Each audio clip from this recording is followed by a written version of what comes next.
that socialism is what unites us, that the struggle for the construction of a classless society is the greatest challenge confronting humanity.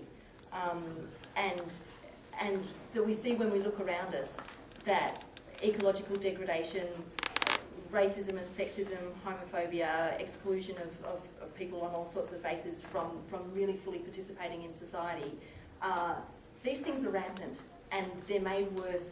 You know, partly some of them are just completely created and then made worse by capitalism. Some of them are products of class society in general, and they occurred under feudalism, they occurred in slavery, and they're still here today. But oppression, exploitation, and the actual real threat that we face now, that you know, planet Earth, this beautiful place, is going to be rendered uninhabitable by us, maybe as a species, or at least, you know, civilised society with, you know, cities and industry and life as we know it. This is under threat by the society that we live in, where the pursuit of profit for a minority and their gain is the overriding thing that's going on, and it's leading to it leads to social, undermining of social solidarity, social decay, and as I said, you know, possibly the degree of degradation of our ecology is such that, you know, climate change itself threatens this massive threat to us all. And so, if we can't create a classless society that can confront these problems, then we're pretty stuck. So this is the pressing thing that confronts us as humans. Now, this construction of a classless society isn't going to just drop out of the sky, and it's actually the task of you know, everyone who gives a toss about it, everyone who sees themselves as having a stake, and everyone who does really have a stake in the future of humans on this planet. We're all going to need to work together. We're going to need to get over the things that divide us if we are to actually stand up against the most powerful ruling class of all time. You know, the capitalist class has got at its disposal, you know, means of communication that, you know, trash our minds. They've got, you know, distractions galore for those of us in the richer countries to distract us. They've got, you know, in the end, they've got repression on a scale unimaginable a few thousand years ago. They've got, you know, police and courts and military might that they will use, they have used, they do use today, they will use against anyone who threatens their power. So in the face of this sort of colossal, you know, not to want to overstate it, but in the face of this, you know, mighty power against us, what we've got is our capacity for solidarity with one another, our capacity to organise, our capacity to stick together and overcome the things that divide us. They divide us and they rule. We find our unity with one another and we find our strength. We are many and they are few. We can actually overcome them, but we haven't done it yet, and there's a fair way to go. Now I get to the religion bit in this talk. The religion has played a contradictory role, you know, in the past, and it does so today. Now, religion can be used and is used, but not. This isn't all there is to it, but it can be used and is used to divide us. You only have to look at, you know, struggles that are cloaked in religious, you know, clothes, like this, you know, Protestantism and Catholicism in Ireland, or, you know, any number of conflicts in the world, to see that religion can be used to divide us. Doesn't mean that there's something innate about those religions that they have to be dividing one another, but they are certainly used in that way. Religion can certainly be used to, as well, to weaken the struggle for socialism, the struggle for, you know, solidarity and the advancement of humans. It can be used that way by, you know, hierarchies within the religious institutions that tell us to sit down and shut up, to accept that God has given us our lot in life, and that's all there is to it, to accept it. It can be used to reconcile us to current injustices.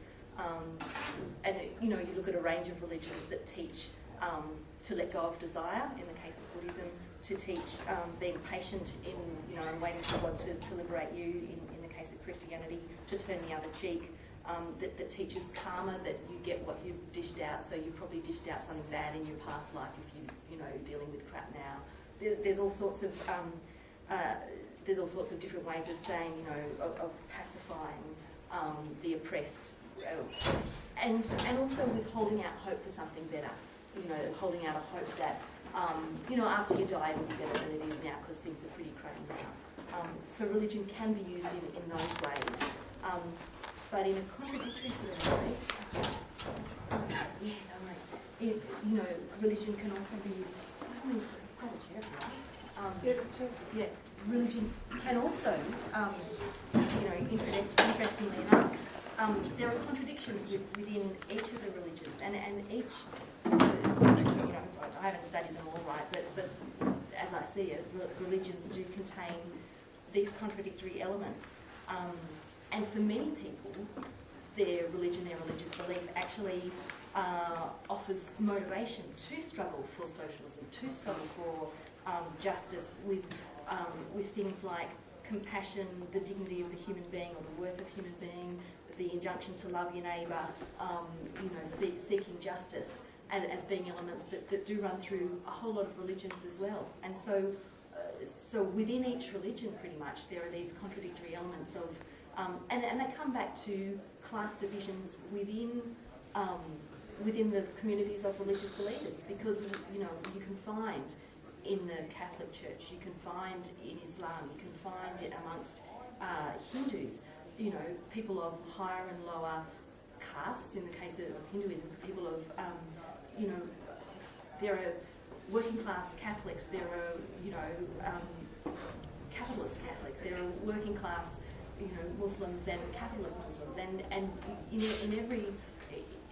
in every religion, each of the different classes finds a representative, and the different classes find their bit of the religion that they hook onto the most as well. And you see that in the, you know, I'm more familiar with the, you know, history of the Christian church, but you certainly see, you know, in the struggles against the, you know, papal Rome, and in the struggles for, you know, the Reformation and all these things, you see what were economic struggles taking a religious appearance, because the ideology of the time was the religious ideology. It naturally, the way people talked about the things that they were yearning for and what they were after was in religious language and symbols and hopes and so on. And the fighting back against it took religious form as well.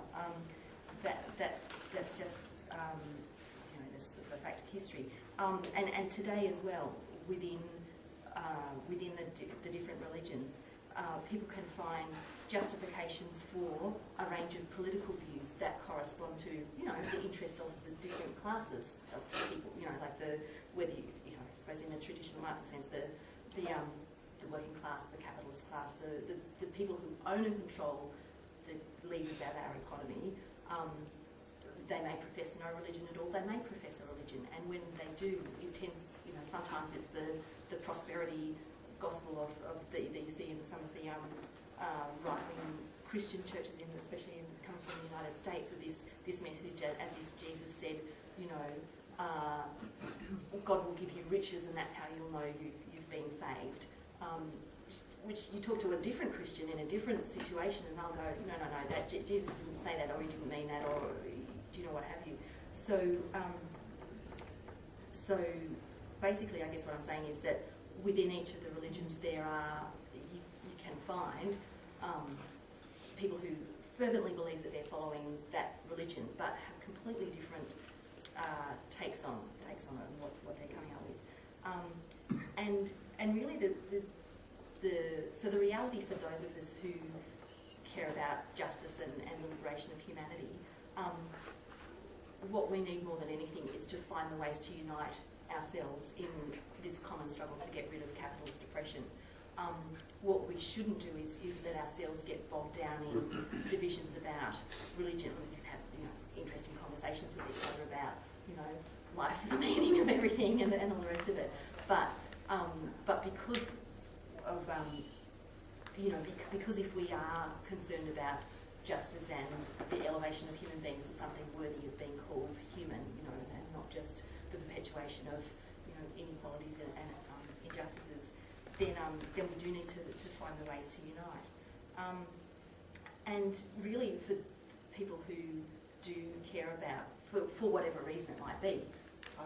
You know, for whatever reason it may be, whatever our motives might be, those of us who do care about, you know, equality, justice, then using tools of social analysis will be useful to us. And I mean, what socialists have, of whatever religion, what socialists have found over the, you know, certainly in the last century and a half, is that Marxism provides us with a very, very useful tool for understanding what is capitalism, how did it arise, how can it be overthrown, how can we, you know, unite in a struggle to eliminate the existence of classes so that we can have a classless society where there's egalitarianism and all the best of human beings can come out to play.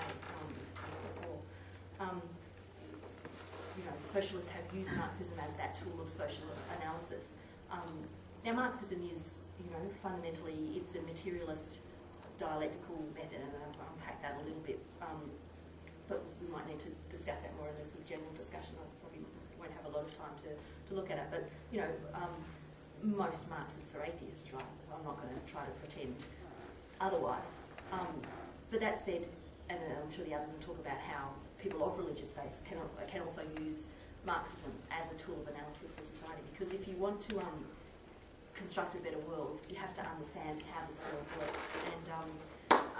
And what Marxism, I guess, offers is a tool for tracing the development of class society in humanity, and recognising that we haven't always been broken up into classes where there are exploiters and exploited.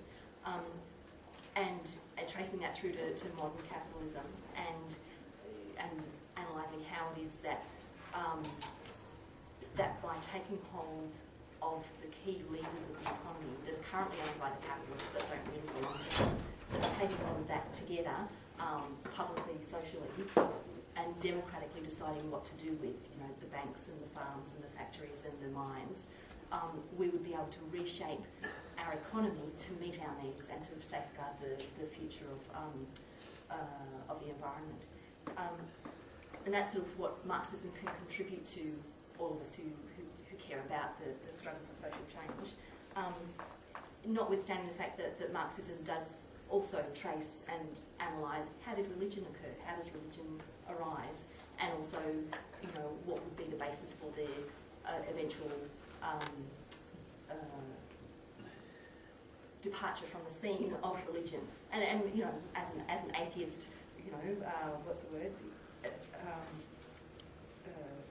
I wouldn't say doctrine, ideology, as an ideology that is materialist, that says matter comes first and the idea comes later. What that means is, you know, there's not a God. It's all the material reality is where we start from.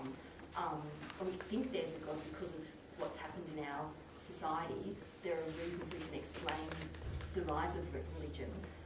But Marxists don't say we're going to abolish religion. You know, Marxists don't say, you know, we have to ban churches or anything like that, but simply say, well, we can understand how religion arose, and we can we can predict what will see the eventual disappearance of religion, but that's not the primary thing for Marxists. The primary thing is unity in the struggle against capitalism, and so it means certainly defence of religious freedom. It means not excluding religious believers from socialist organising, socialist parties, and participating in the socialist revolution.